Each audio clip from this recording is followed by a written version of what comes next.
Well, good morning, good afternoon, and good evening. Wherever you're listening around the world, a very warm welcome from London in the UK. And welcome to a special edition of the EV News Daily podcast.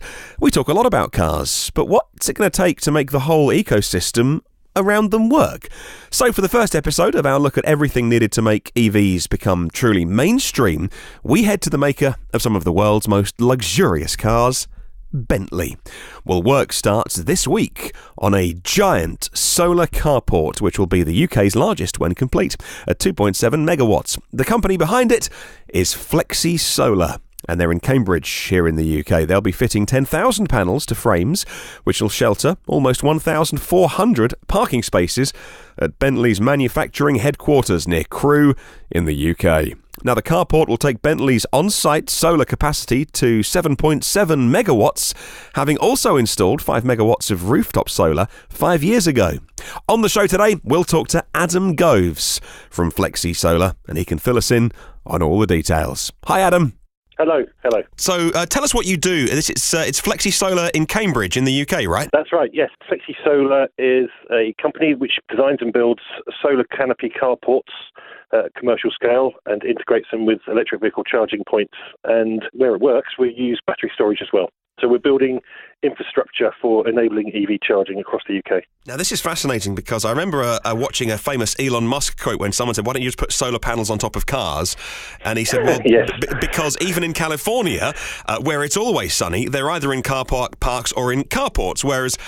So what you do is you put the solar panels above the car, and that's how you get the cars charged. Now, we noticed this story yesterday to do with something that you're doing with Bentley here in the UK. Tell us about that. It's been incredibly good fun the last year or two. We've been working on Bentley on the quiet, looking at their staff car park in Crewe for the Bentley manufacturing plant. They're an extremely forward-thinking operation. They have 5 megawatts of solar on the factory roof, building the Bentleys already, but their base load is enormous, so there is more scope, and the car park seemed an obvious place to go. So we've been right from scratch, research, development, design, an integrated carport, a solar carport system with some EV charging points as well for Bentley. And that deal has come together. The paperwork was actually signed at Christmas, and we've been preparing site for build, and we're building as we speak. The first frames actually physically go into the ground on Monday, and that will be built 2.7 megawatts over just under 1,400 parking bays will be built this summer, and will be fully functional by September. Bentley, best known for making gorgeous, very handcrafted luxury cars here in the UK. And that's interesting that something which is seen as perhaps a little bit, not staid, but, certainly like rooted and grounded in the kind of the old-fashioned and I've done a lot with the brand to appeal to younger buyers, but this shows how forward-thinking they are and bringing you guys in to look to the future. In working with them, they're a breath of fresh air. They're very forward-thinking. They understand the opportunities that are there. Obviously, there is a wonderful renewable green stroke EV element to what we do, which ticks all sorts of different boxes, but also commercially, the numbers work. It stacks up as a commercial deal, and it enables them to show what they're doing in moving forward and reducing their carbon footprint. They're a forward-thinking business. Now, for anyone listening to the podcast outside the UK, and we do have, it's about half the audience are in America, actually. Yep. So if you know the geography of the UK, London's down in the south, Scotland's at the very top, and somewhere between them, you'll have heard of Liverpool because of the Beatles and Manchester. Well, Crewe is very near there. You could say it's not the sunniest place in the world, but you can still generate enough solar even in somewhere like the north of England where it's always cloudy and rainy. Absolutely. It's raining up there right now because we're on site and I've just spoken to the site manager.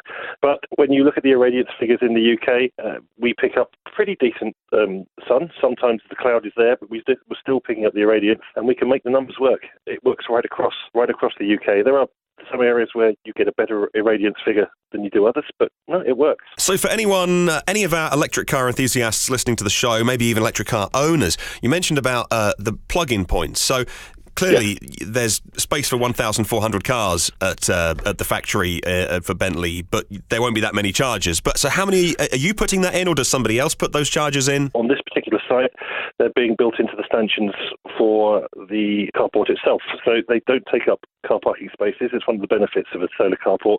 We can put the infrastructure in for today, so we can put in enough electric vehicle charging points to cover the current need, but also, and this is crucial, and it also happens a lot with the work we're doing with public sector, we're laying the infrastructure to allow future rollout of EV charge points as the market develops. So we're all doing the same thing. We're all looking at potential sales growth for this year, next year, 5 years, 10 years, and we're planning ahead. And with the solar carport, the infrastructure can be put in place to allow a very simple rollout in times to come. This is from the stupid question department.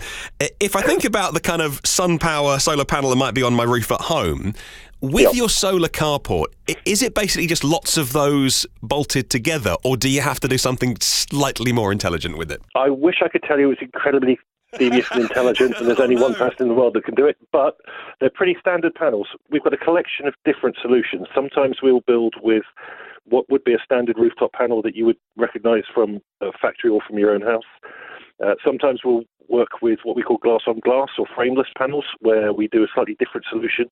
There are translucent panels so that we can actually create dappled lighting effects underneath. There's all sorts of different ways we can do it. Some aesthetically pleasing, some commercially more viable, if you like, if you're looking at it from a pure numbers point of view.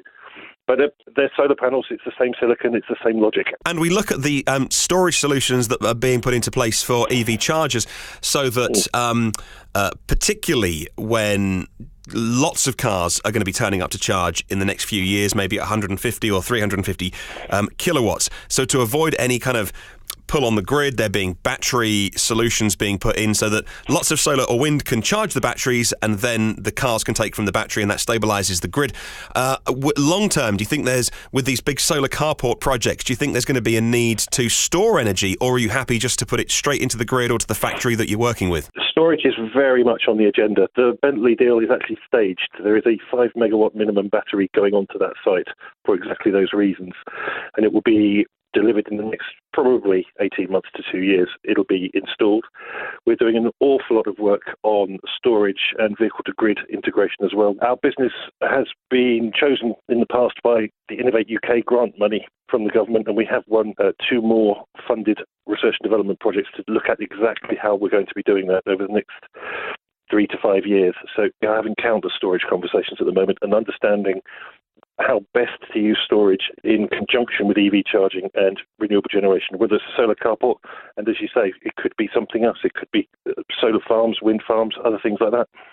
That is fascinating. Right, so if somebody's listening and wants to know more about FlexiSolar, what's the best web address for them to find out more about you, what you do? So you'll find us on www.flexi-solar.com. Lots of information on the website. There's all kinds of different elements to do with research and development, who the team is.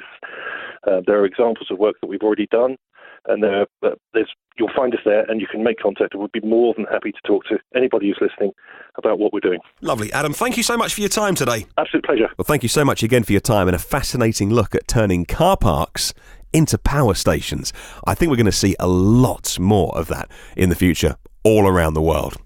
Well, I would love to spread the word about electric cars. If you can, share this with somebody who might be interested. And you can listen to every previous episode of the regular podcast with all the news in on iTunes, Google Play, Spotify, YouTube, TuneIn, Stitcher, and on the blog at evnewsdaily.com. You can subscribe, and that means you get every episode first and free and automatically. And if you could, rate and review where you download it, that would be great. Follow the updates on Facebook, LinkedIn, or Twitter. Just search EV News Daily.